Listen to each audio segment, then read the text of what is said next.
Otep, bien-aimés frères et sœurs, vous connaîtrez la vérité et la vérité vous affranchira. Ça, c'est pas moi qui le dis, c'est la Bible qui le dit. Mais moi, je vous dis mieux. Vous connaîtrez la vérité historique, notamment celle de vos ancêtres kémites, et vous aurez une vision globale de ce que c'est que la vraie souveraineté politique. J'ajoute, vous reviendrez à la spiritualité africaine ancestrale et vous comprendrez les enjeux de l'indépendance économique. Et pour terminer, vous accepterez votre identité culturelle kémite et vous obtiendrez deux choses. La première, c'est la paix. La seconde, c'est le développement, à une condition. L'unité de toute l'Afrique noire, l'unité de tous les Noirs du monde entier.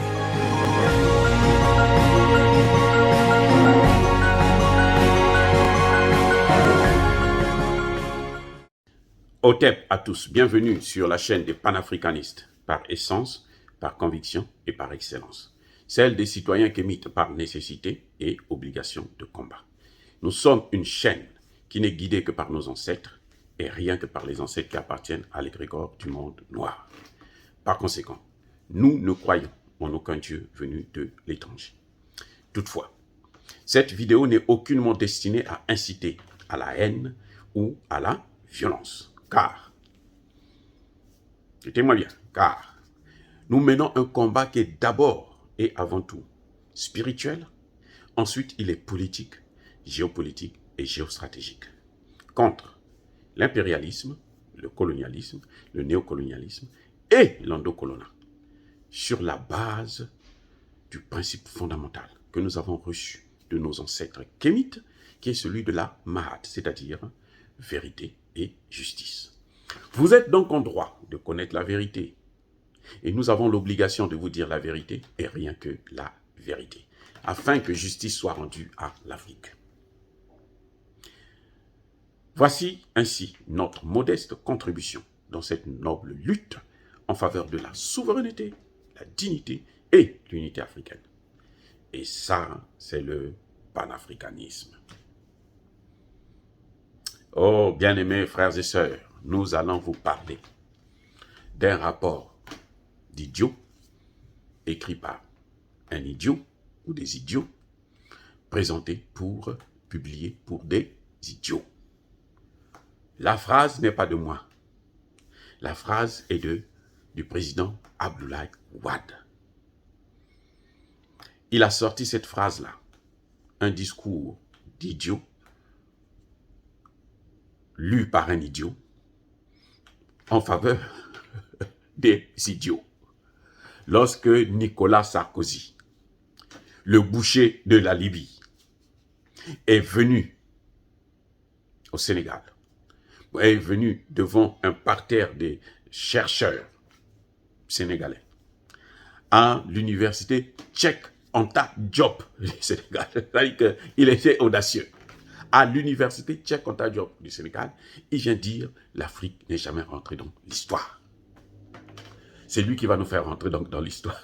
Vous voyez, c'est quand il a dit ça là, le président Wade, qui est un intellectuel de haut niveau, ah oui, on peut le critiquer pour sa politique, pour tout ce que vous voulez, mais ça, ce sont nos aînés, nos pères, que nous reconnaissons, qui ont la connaissance. Il a dit là, il a dit sa réponse. C'était auprès des jeunes qui s'inquiétaient. Il disait, mais attendez, le type là, il est fou, quoi. Il dit, mais écoutez, ne faites pas attention à ça. C'est un discours des idiots, rédigé par des idiots, et il est lu là, pour les idiots. Parce que les gens intelligents comme vous là, ne vous occupez pas de ça. Et ce communiqué des idiots, lu par des idiots, ou un idiot, en faveur des idiots, c'est le communiqué du gouvernement du Niger. Le gouvernement de Bazoum. Quand vous lisez ce communiqué-là, vous comprenez très bien ce qu'on appelle hystérie collective. C'est une folie au niveau national. En tout cas gouvernemental, pas la population. Le 29 novembre 2021, un convoi, ce que nous avons appelé dans les réseaux sociaux le convoi de la mort, quitte le Burkina, la Côte d'Ivoire pour aller au Mali, à Gao, en passant par le Burkina Faso et le Niger. Arrivé au Niger, à Terra, les militaires français ont sorti des armes contre les jeunes étudiants, des jeunes élèves qui n'étaient pas armés. Et ils ont tiré sur la masse. Ils ont tiré. Ils ont assassiné nos enfants. Ils les ont assassinés. Comme ça, froidement. Ils n'ont jamais pu assassiner un seul terroriste dans le Sahel pendant 9 ans. Mais ce qu'ils trouvent bon, c'est d'assassiner des populations civiles. Exactement comme ils l'ont fait dans une ville où des gens, au Mali, où les gens étaient en train de célébrer leur mariage. Ils ont pris un hélicoptère, arrive, ils ont bombardé, ils ont envoyé des bombes, ainsi de suite. Ils disent que non, c'était des terroristes. Cette fois-ci, ils disent que non, ils ont été agressés. Ils sont dans des chars et les gens sont à main nue ou avec des petites pierres là. Ils disent non, ils les ont agressés et eux, ils étaient obligés pour sortir de là. Ils ont tiré sur la foule. Au début là de cette affaire, Mohamed Bazoum, le malade mental, va demander aux gendarmes du Niger d'endosser le crime. Les gendarmes ont refusé. Ils disent non, non, non, non, non. Nous, on n'a pas tiré sur nos populations, on ne va pas prendre ça sur nous. Il y en a deux qui ont même subi des représailles. Maintenant, qu'est-ce qu'il va faire? Il va dire, on va ouvrir une enquête. Et les Français, et les Nigériens, ils ont mené l'enquête ensemble. Les Français de leur côté, les Nigériens de leur côté, ils se sont retrouvés, ils ont discuté. Ils ont trouvé que on ne sait pas quelles sont les circonstances de la mort de ces gens. On sait seulement, écoutez, ils savent, les militaires français là, sont sortis pour envoyer des tirs de sommation. Et vous et moi, nous savons que les sommations, c'est en l'air, c'est pas sur les jambes, c'est pas au cœur, c'est pas à la tête.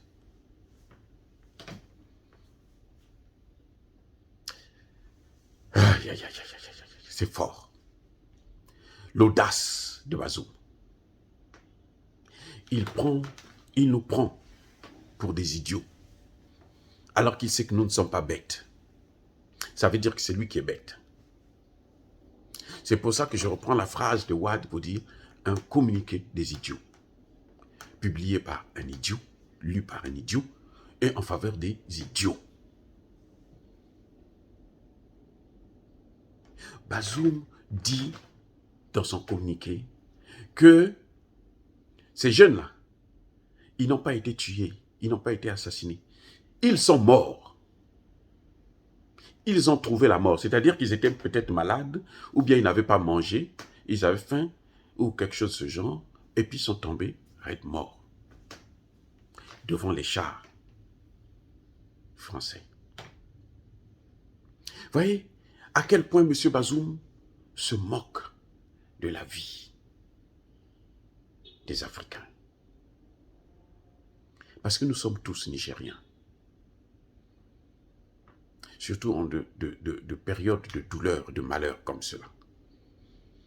Il se moque de nous. Le communiqué va dire que les militaires n'ont jamais tiré. Il ne va pas reconnaître que les militaires ont tiré. Non, il dit non, les militaires n'ont jamais tiré. Ils n'ont pas été assassinés, ils sont morts. Et les deux parties qui ont mené l'enquête, la partie française, la partie nigérienne, les deux parties se réjouissent. Vous savez ce que ça veut dire, se réjouissent. Donc, ils ont fait la fête parce qu'ils ont trouvé le mot à dire aux populations africaines qui pleurent leurs cadavres. Ils sont heureux, ils se réjouissent de l'accord qu'ils ont pu avoir. Ça veut dire qu'ils ont bu le champagne, ils ont fêté. Parce qu'on n'a pas condamné les criminels de l'armée française, les criminels de la politique française. Parce que ici, là, tout le monde sait, RFI, France 24, Et pourtant, hein, ce sont des institutions de propagande de la France. Ils ont reconnu que ces gens avaient été tués par l'armée française, par les militaires françaises. Donc la question qui se posait, c'était de savoir qui a donné l'ordre. À l'époque, le chef d'état-major de l'armée française est sorti de ses réserves pour venir dire que nous avons été agressés. Ils avaient des pierres, des bâtons et autres. Ils voulaient piller, un bataillon qui fait un convoi qui fait plus de 2 kilomètres. Quelques dizaines de populations devraient piller ça. Piller quoi? Les armes? Dans les temps que là, ils devaient prendre des armes et faire quoi avec ça? Vous savez, même quand on dit que nous avons faim en Afrique, mais nous avons l'honneur, le sens de l'honneur. Le chef d'état-major dit, comme il nous agressait, on était obligé de tirer. Mais lui dit qu'il a tiré en l'air. Comme par hasard, ça a touché les têtes des gens, les pieds des gens. Parce qu'il y a eu plus de 17 blessés.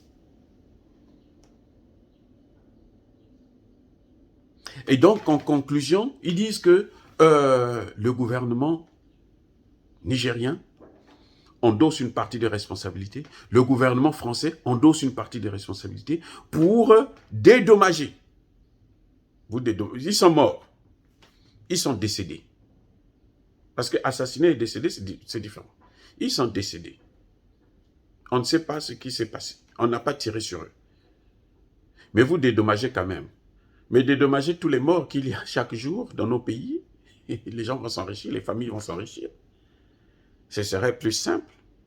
Généraliser la loi. Voyez à quel point Bazoum réduit la vie des Nigériens parce qu'il veut avoir le soutien de la France pour continuer à rester au pouvoir ad vitam aeternam. Non, les gars, ça ne peut pas continuer comme ça. Tout empire finit toujours par périr, y compris l'empire Bazoum. D'une manière ou d'une autre, cet empire-là va disparaître. Je dis bien, d'une manière ou d'une autre. Tout empire finit par disparaître. Ah oui, tout empire finit par disparaître. Donc ce jeu-là, de dingue, Monsieur Bazoum, je vous conseille vivement d'arrêter de le faire. Les Nigériens, dans leur très grande majorité, ne veulent pas voir l'armée française au Niger. Ils ne veulent pas. Parce que de toutes les façons, elle a échoué au Mali. Pendant 9 ans, elle n'a jamais tué un seul djihadiste. Elle n'a fait que piller les matières premières. Et c'est ce qu'elle va faire au Niger. Elle a déjà commencé depuis avec Areva, puisque Areva est en train de piller l'uranium, on le sait.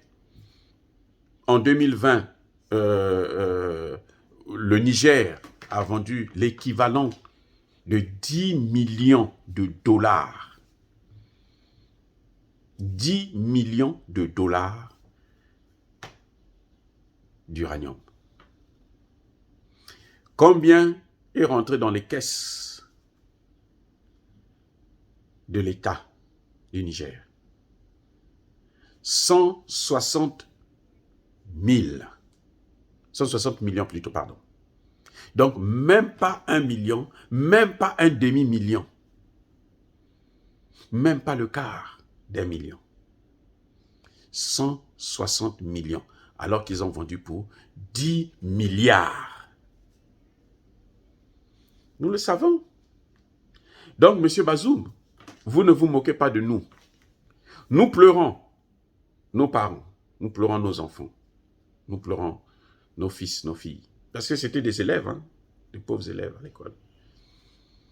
Mais sachez que nos larmes là, vont nous venger un jour.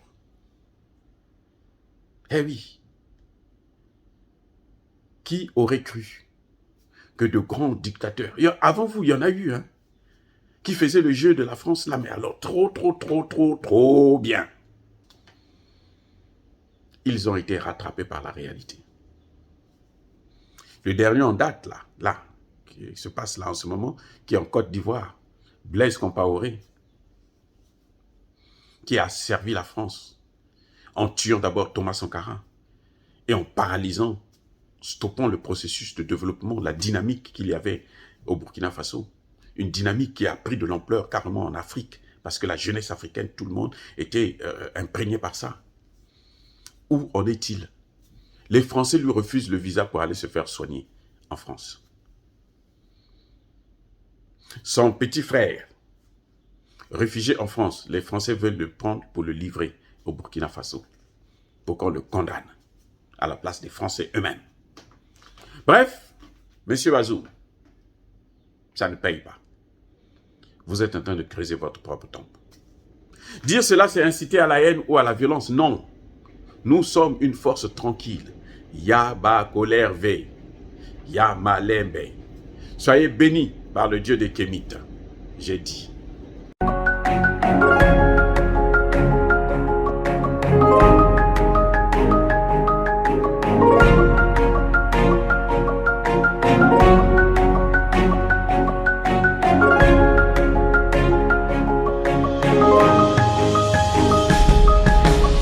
Eux, ils marchent par la foi et non par la vue.